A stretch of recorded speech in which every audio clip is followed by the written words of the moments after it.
Hello, I'm Professor Prabir De from RIS.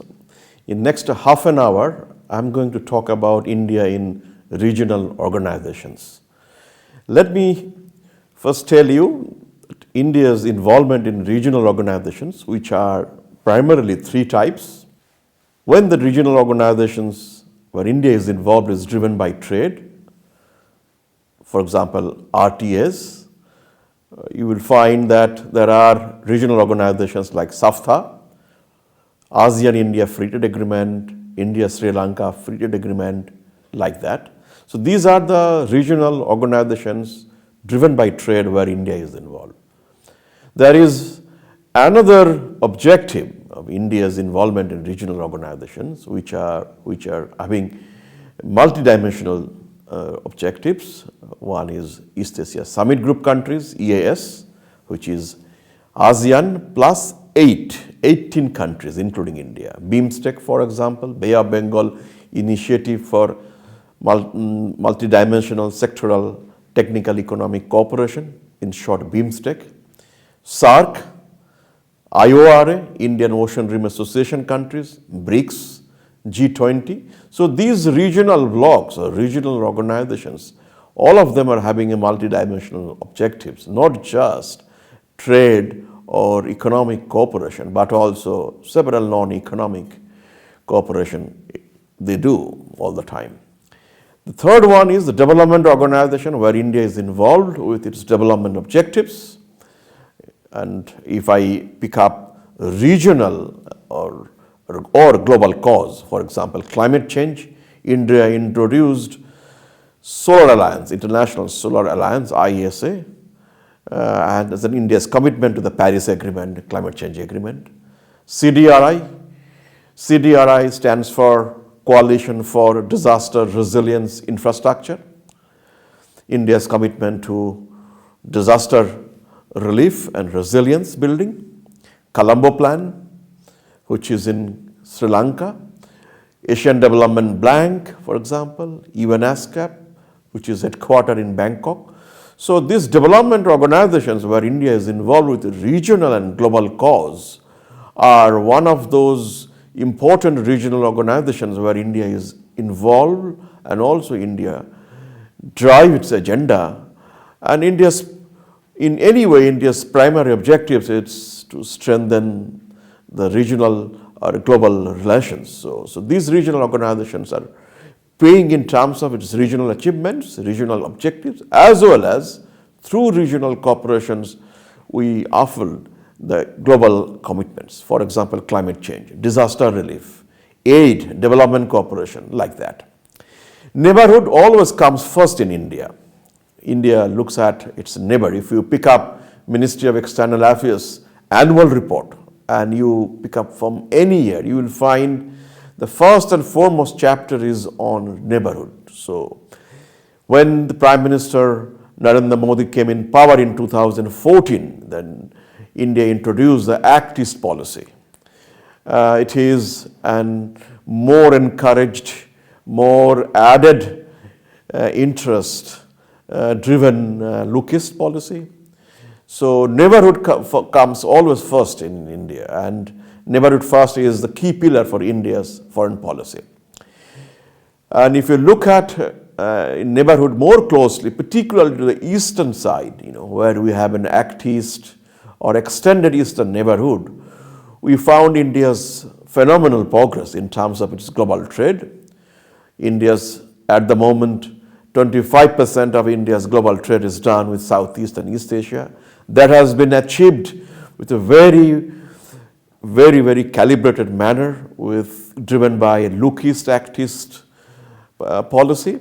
Then we found the three regional cooperation arrangements, which are very much influencing India's engagement in the global and the regional blocs, regional cooperations. For example, RCEP, Regional Comprehensive Economic Partnership. India is not part of RCEP at the moment. RCEP or RCEP in short, signed in last year, November in 2020. India decided to be out of it for several political and domestic reasons. But RCEP is going to be the world largest regional comprehensive economic bloc next to perhaps the WTO. Anyway, WTO is a multilateral. If you look at the regional, then RCEP somehow is one of the important regional blocs. Then it comes to CPTPP, which is the TPP, Trans-Pacific Partnerships minus USA. And this is basically a regional corporations they talk about in Asia Pacific. And when it comes to Africa, which is in India's western side, it is called Pan-Africa Free Trade Agreement. So these three in the western side of India is Africa, on the eastern side, which is in Asia, these three agreements is going to have strong impact or as well as implications on India's foreign policy. Point number two is that regional corporations where India is involved has been evolved with many good points. I would say that we have a very strong bilateral arrangements, which is in India, Bangladesh, sub-regional arrangements, Bangladesh, Bhutan, India, Nepal, BBIN, which is very active in the sub-regions. BBIN countries are geographically contiguous. They are connected each other. Then we have a working regional. I said working means very professional working engagements. For example, with ASEAN, India has a 30 senior officials level meeting in a year, followed by a summit every year. And then it is a BIMSTEC, IOR. So these are the working regional bodies and very actively India participate. And what I find, that of these regional arrangements, there's a shift from a trade driven to more into non-trade, more into international relations, international affairs.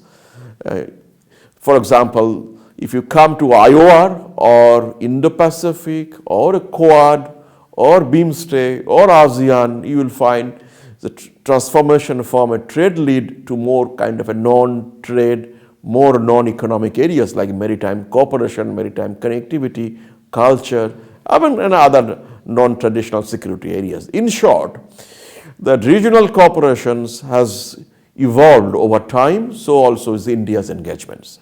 But it took a long time India's to coming with a very strong position or in India's strong engagement in the regional blocs. And we see this India's foreign policy as evolving in 5 phases. Phase 1 is from 1991 to 2000. This is 1991 because 1991 India introduced liberalization in July in 1998 precisely, and 1992 India came out the lookist policy. So 91 to 2000, this is the entire decade, the phase 1 of Indian foreign policy. In the contemporary period, we had a lookist, SAARC and ASEAN, and over time, and if you come to the phase 5, which is the 2018 to 2020, you will find that in terms of engagement and seriousness in the engagement, like Act East, Northeast, ASEAN, BIMSTEC, MGC, Mekong-Ganga Cooperation, IOR, Indo-Pacific, where India is playing a very important critical role in terms of the regional cooperation movement, management, and ideas, and in terms of its getting engaged with the wider community. So this look is to Indo-Pacific has evolved over time.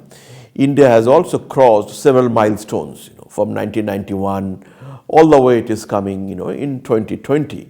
So look is to Indo-Pacific over time, India has crossed several milestones. If you pick up 1991, as I said, it is an opening of Indian economy, and then in 1992, you will find lookist policy. In 2002, you will find this India has a summit with ASEAN. 2006, India signed a SAFTA, that free trade agreement in South Asia. 2010, ASEAN-India free trade agreement came in place, free trade agreement in goods. In 2014, India introduced Act East policy, more seriousness to India's lookist policy. 2014, India introduced Neighborhood First policy. 2015, International Solar Alliance project was introduced. Headquarter is in Gurgaon.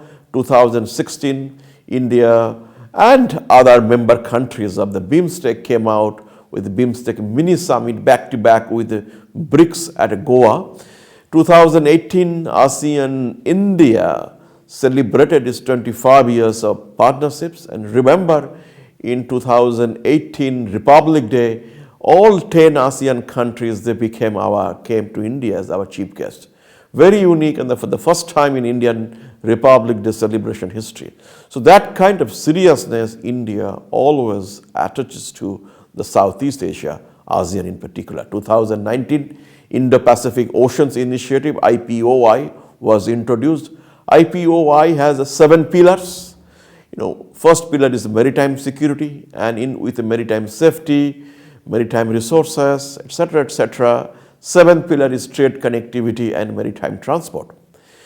2019, India introduced COVID-19 vaccines, and India is now becoming the hub for any COVID-19 related the vaccines and in containing the pandemic. So these are the major milestone India has overcome over time, and that is why the regional cooperation or achieving the global objectives through the regional organizations, the regional corporations, India has made a phenomenal progress, and we always find a continuous momentum being added, some of them. It is not that those who are started in 2020 or those which are started in 2001 were abandoned. They are very much active in there. Now, look is to act is multiple regional partnerships. So that is the objective, to promote multiple regional partnership with the member countries, the partner organizations, from BBIN, SAARC, BIMSTEC, ASEAN, and EAS. So these are the 5 regional blocks which are geographically contiguous, more towards the east, and extended east. India is nicely connected with the eastern side of India's geography. Now, in these connections or integrating with the eastern or extended neighborhood, it has several programs, initiatives. Some are free trade agreement like India, Nepal, India, Sri Lanka, India, Afghanistan, India, Bhutan, India, ASEAN, India, Japan, India, Malaysia. Some are non-economics like the BBIN, which are not a free trade agreement.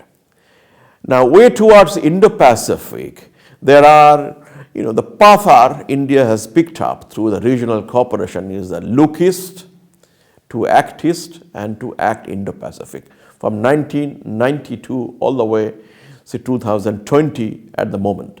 And these 3 phases of development are one of the anchor countries are ASEAN when it was Look East, Japan when it is ASEAN is when it is Look East, Japan is when it is Act East, and USA when it comes to Indo-Pacific. This I found purely my personal view that this India's journey, which is Look East to Act East to Indo-Pacific, there are some partner countries, those who are part of India's engagement. Now, India's interest in the neighborhood, there are 4 in India's interest. One is the economic, connectivity, security, and socio-cultural.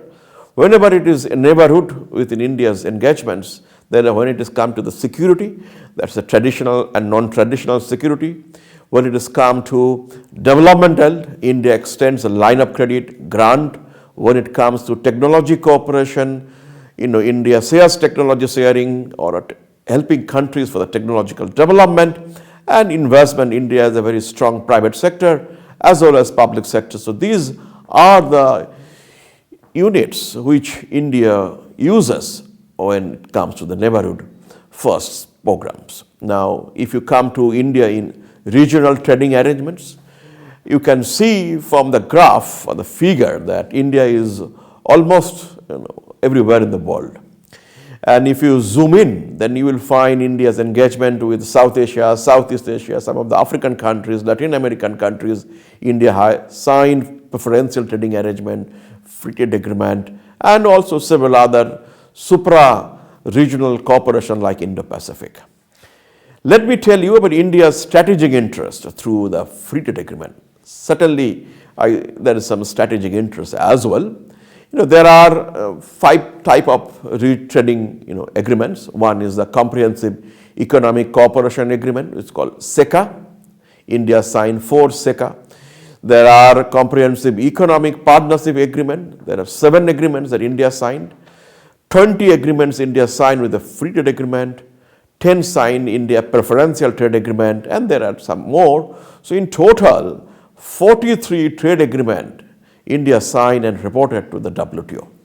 The India's oldest preferential trade agreement is called APTA, Asia Pacific Trade Agreement, in short, which is used to be known as the Bangkok Agreement in 1975. In 1975, India came out with South Africa and some other countries to sign a free trade agreement in 1975. Not many in that time thought about preferential trade agreement, except perhaps the European Union. And today, the member countries of APTA, Bangkok Agreement, are Bangladesh, India, Laos, China, Sri Lanka, Mongolia, and South Korea. This is the only place where India and China joined hands for a preferential trade agreement. Other than that, India and China are simply WTO members, and also some other international or regional organizations like United Nations or G20 like that. India's trade agreement, by type of agreement and status, if you look at it, there are several agreements India signed, some agreements India negotiated, completed, some agreements are study being conducted, some are signed and not yet implemented. So in total 43. India's, if you look at the FTA signed and under negotiations, FTA signed or under negotiations, India signed the one which is the 1975 called APTA, and if you see the one which is India signed in 2006 is called SAARC. India also signs preferential trade agreement or a free trade agreement with many of them, but some of them are under negotiations, which is like the BIMSTEC. Now, which are the preferential trade agreement India has signed? India's preferential trade agreements, for example, the one India signed is Afghanistan. Afghanistan is a very important partner of India. If you look at it as a bilateral, as a South Asian partner, as well as Afghanistan is an entry point for India to look at Central Asia. India-Chile preferential trade agreement in 2007, which is signed and in effect. India, for example, Colombia, which is under study. India, Philippines under study. India, Uruguay under study. India, Venezuela is under study. But some of them studies have been done, but decision not yet taken up. India's Comprehensive Economic Cooperation Agreement, which in short called SECA. India has signed a single SECA, that is at Singapore, which is on 2005. And India, Indonesia, SECA signed, study for the SECA signed, and negotiation is ongoing since 2011. India signed 6 Comprehensive Economic Partnership Agreement. Earlier one is Comprehensive Economic Cooperation Agreement. This is called Comprehensive Economic Partnership Agreement. India signed 6 SEPA. One is with ASEAN, but ASEAN is kind of an FTA and goods signed first, then services and investment came in. So when goods agreement, services agreement, investment agreement, and some rules, regulation for customs cooperation, dispute settlement, and the rules of origin, those who are taken together, we call it comprehensive. So ASEAN India, you can call it, you cannot call it technically a SEPA, but all the SEPA elements are very much covered with ASEAN. India-Canada negotiation launched in 2010. India-Japan signed and in effect in 2011. India-Korea signed and in effect in 2010. So India-Korea, India-Japan, India-Malaysia, these 3 are very, very important, and I found these 3 agreements are doing pretty well. Recently, India-Mauritius Comprehensive Economic Partnership Agreement approved by Mauritius Parliament and is coming to effect very soon. Let me introduce very quickly India's achievements with these countries, and because you need to know we have signed and what is the outcome. For example, India's trade with Sri Lanka. FTA was signed in 1999. India is having a trade surplus, but this FTA Sri Lanka has allowed Sri Lanka to increase its export to India. who is having surplus of deficit, we should not be bothered about it. Today's deficit can be tomorrow's surplus, or today's surplus can be tomorrow's deficit. But as long as it is giving an economic benefit and welfare in terms of investment, it is paying both for the nation. So we found that India, Sri Lanka is becoming a win-win for both the countries. Bilateral FDI has also increased between them. And there are India's top 3 exports to Sri Lanka has also changed over time. India's top 3 imports from Sri Lanka has also changed. These two, export and import with Sri Lanka, indicates that trade between them being diversified from primary goods more into capital-oriented goods from 2000 and 2010 to 2019. Today, India's top 3 imports are not necessarily primary goods. There are many other goods that India imports from Sri Lanka. Let's come to India's trade with this ASEAN. India-ASEAN trade is actually helping India for gaining in services as well as value chain. FTA signed in 2009, and afterward this FTA between India and ASEAN is helping India and ASEAN to link with the value chain. For example, all the automobile companies or mobile phone manufacturing companies or electrical and electronics, they are somewhere parts and components are sourced from Southeast Asia. And Southeast Asia means ASEAN, with whom we have free trade agreement in goods, services and investment. Very often we face a question that ASEAN is not that way paying to us, but I have a figure, and what does India's $100 trade per capita mean to ASEAN-India trade? And you can see very small amount of India's global trade is done, in terms of per capita income, both for, export and import. It is about only $11 per capita terms. So certainly India's global trade deficit, you cannot blame ASEAN in that way. Now, ASEAN-India trade, there is a strong FDI linkages. Trade and FDI interlinkages if you look at in India and ASEAN. And I have statistics which I have shared here that, from the period of 2000 to 2019. And if you look at in per capita terms, you will find that we have a trade deficit in goods, but we have ASEAN is having a trade surplus in the investment. So what it means, if you compare India's surplus in capital account and India's deficit in current account means goods and services trade. Capital account means investments. So it tells you that India has a deficit in current account, but India is having a surplus in capital account. Maybe the deficit in services account is not fully wiped out, but look at the trend, in the recent years. And this trend indicates that if we really monitor the FTA and if we promote the trading environment, we will come across more investment from ASEAN that will give us more leeways for the regional cooperation and integration with Southeast Asia. Let's come to India's trade with Japan. Japan is in CEPA signed in 2011, came in effect.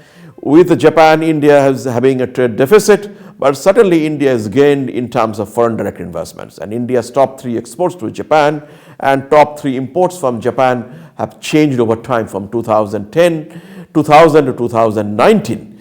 And some of the trade that India's export and import are very much influenced by Japanese investments in India.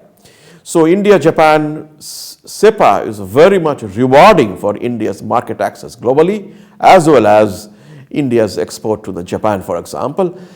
Japanese automakers, Suzuki, Japanese automaker Honda or Toyota, they are global exports from their plant in India. This is an example where Japanese technology and Japanese capital has actually helped India for its rise in exports globally. So this is the beauty of a free trade agreement or a CEPA or a CECA. If you monitor it, if you promote it properly, there are many gains. Let's come to India's trade with Korea. Korea was signed and came in effect in 2010, just 1 year before of Japan. Same story like Japan, that India has also gained in terms of foreign direct investment from Korea. There is a deficit in current account, but there is a in surplus in the capital account. So if you look at India's top 3 exports to Korea and top 3 imports to Korea, same story that we had with Japan. Japan and Korea, they follow each other when it comes to India. Japanese companies like Sony, Korean companies like Samsung, they go very much in the same way in developing an Indian market. So next come to the Singapore. India's trade with the Singapore, which is signed and in effect in 2005, which is quite early, and into Singapore is India's trade. SECA is the story where India has a surplus, India has a deficit. All the time it is going hand in hand. So here we see India's gain in the value chain. Singapore is the hub for global services companies. It has a beautiful seaport, airport. Using those, India's is reaching out to the globally in terms of goods and in terms of services. So Singapore and India, SEPA, SECA, which came in 2005, is a very much rewarding initiative that India undertook in terms of India's market access globally, both in services and investment. So these are some success stories. There are some positive development. There are some important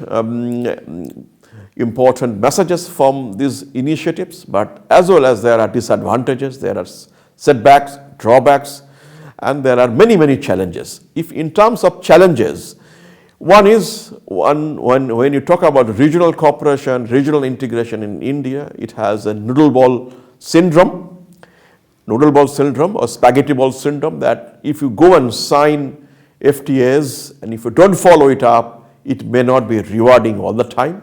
So this is the syndrome that we have found that in many countries, not in India. India is also facing same. So there is a need for consolidation. Perhaps that consolidation is way ahead through Indo-Pacific. Another challenge is economic and political uncertainties. There are many places we found that economic and political uncertainties, sometimes they close down FTAs. There are open border and insurgency. If you have an FTA and if your border is open and then insurgency takes place, then you cannot control a trade agreement the way you expect it to be. For example, India, Myanmar. And there are cases like low value addition, when it's coming in the cross-border value chain in South Asia. In South Asia and SAFTA, we don't have free flow of investment, for example. Value chain didn't pick up. There are cases of trade overlaps, welfare losses. There are slow regional integrations. And another big challenge is the Chinese Belt and Road Initiative and COVID-19. I think COVID-19 could be a challenge, also an opportunities. And the opportunities can help many other organizations, countries to come together and reshape the regional integration arrangements. For example, Indian Prime Ministers took initiative in March 15, 2020, soon after COVID came out and a pandemic broke out, to form South Asian Cooperation on coping with the pandemic. And just few days back, he also delivered another lectures and had a big conference, and very successful conference in COVID management. So COVID-19 is a challenge as well as a big opportunity. Let me conclude very quickly that what the takeaways in India in the regional integration, regional cooperation, is that India indeed had a splendid performance in neighborhood, in strengthening its partnerships, but there are future and further scope of improvement. Not all free trade agreements, be it SEPA, SECA, are always paying dividends all the time. You cannot expect. For example, if you have an FTA with Singapore, you have a surplus sometime, you have a deficit sometime.